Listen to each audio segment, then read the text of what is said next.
చూద్దాం దయాకర్ గారు ఎక్కడ ఏం కనపట్ల అంతా డొల్లతనం తప్ప అని. యా గుడ్ ఈవినింగ్ పివి గారు. ముగ్గురి వాదనలు ఆల్మోస్ట్ ఆల్ ఇక సమంగానే ఉన్నాయి కదా, దాంట్లో పెద్ద ఏం తేడా కనిపిస్తలేదు కదా.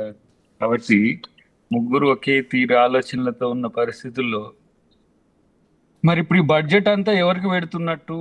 ప్రభుత్వమే వీటిని ఏమంటాం సొంత ఖర్చులకు వాడుకుంటున్నట్ట, లేకపోతే విలాసాలకు వాడుకుంటున్నట్టు అనేది ఒకసారి ఆత్మ పరిశీలన చేసుకోవాలి. మొదటగా మన వీరయ్య గారు చెప్పిన దాన్ని మనం కన్సిడర్ చేస్తే అర్బన్ రూరల్ అనేది మిక్స్డ్ స్టేట్ ఇది. సో గతంలో వాళ్ళు అర్బన్కే ప్రయారిటీ ఇచ్చిండ్రు.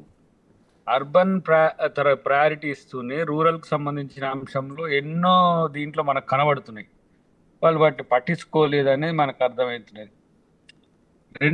అన్నిటికంటే ముఖ్యంగా ఏంటంటే ఈరోజు ఒక సోషల్ చేంజ్ జరుగుతున్న వాటిని కూడా గమనంలో తీసుకోవాలి. ఎందుకంటే బిల్లులో అది కూడా పెట్టినాం. సుదీర్ఘకాలంగా ఓబీసీలకు చట్టసభల్లో రిజర్వేషన్లు అనే డిమాండ్ ఉన్న దాని దగ్గర రాష్ట్రాలకు సంబంధించిన అంశంలో స్థానిక సంస్థలు విద్యా ఉద్యోగ ఉపాధి అవకాశాల్లో వాళ్ళ వాటా పెరిగేటట్టుగా బిల్ అయింది. ఒక 30 సంవత్సరాల పైచిలకు జరుగుతున్న వర్గీకరణ చట్టానికి కూడా ఈరోజు ఆమోదం వచ్చింది. దానికి అలొకేషన్స్ కూడా ఎస్సీ సంబంధించి కూడా 37,000 కోట్ల పైచిలకు మనం కేటాయింపులు జరిగినాయి. ఇటు 11,000 ఎప్పుడు కూడా 3,000, 2,000, 5,000 లోపే బీసీలకు ప్రత్యేక పథకాల కొరకు పెట్టేదాని నుంచి ఇలా మనం 11,000 పైచిలకు పెడుతున్నాం.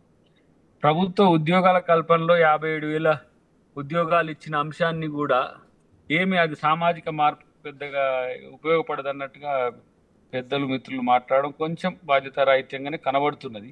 ఇండ్లకు సంబంధించి ఒక నియోజకవర్గానికి ఇప్పుడు ఈ ఆర్థిక సంవత్సరంలో సగటున ఒక 373,700 వరకు మనం ఏ విధంగా రీచ్ కావచ్చు అనే దాని దగ్గర కూడా మనకి బిల్లో ఏది బడ్జెట్ బిల్లో తెలుస్తుంది.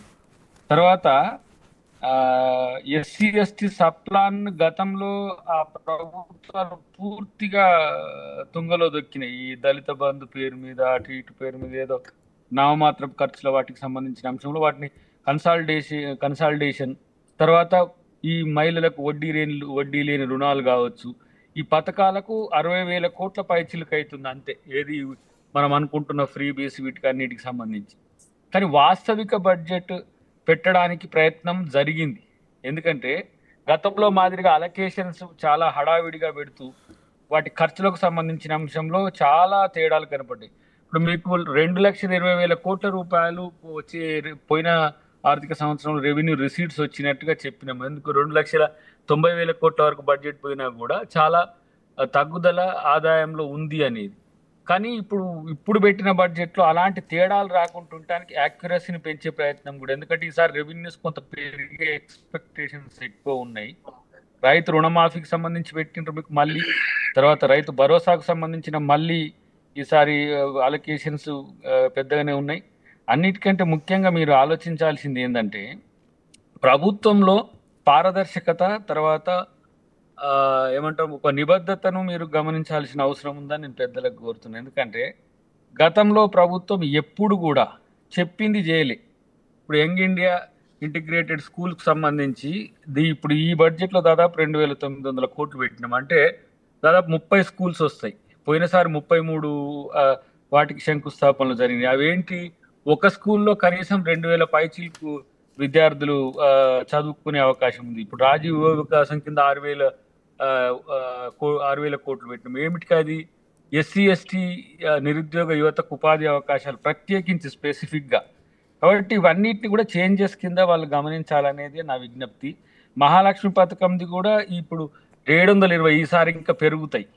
అన్నిటికంటే ముఖ్యంగా నేను అంటున్నది ఏంటంటే వరి రైతు బోనస్ గతంలో తగ్గిందని అన్నారు.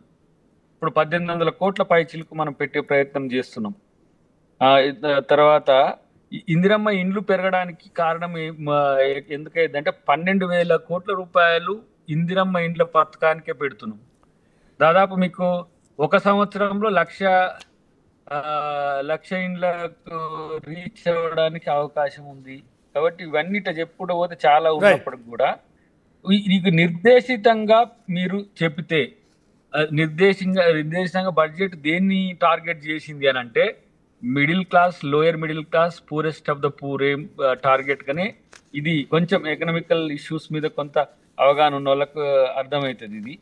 రెండవది ఏంటంటే మనం వెల్ఫేర్ కు గతంలో చాలా తక్కువ ఉండే, మైనారిటీ కానీ ఎస్సీ ఎస్టీ లేకపోతే షెడ్యూల్ తెగలకు 17,000 కోట్లు, షెడ్యూల్ కులాలకు 40,000 కోట్లు, 37 అన్న కానీ 40,000 కోట్లు వెల్ఫేర్ అండ్ డెవలప్మెంట్ మిక్స్డ్ గా చేసే ప్రయత్నం చేస్తాం. అన్నిటికంటే ఎక్కువ ఏంటంటే రెవెన్యూ రిసీట్స్ కొన్ని ఆటంకాలు గతంలో ఉండే, ఇప్పుడు పెరుగుతాయి కాబట్టి మరింత ఆర్థిక స్థితి మెరుగవుతుంది.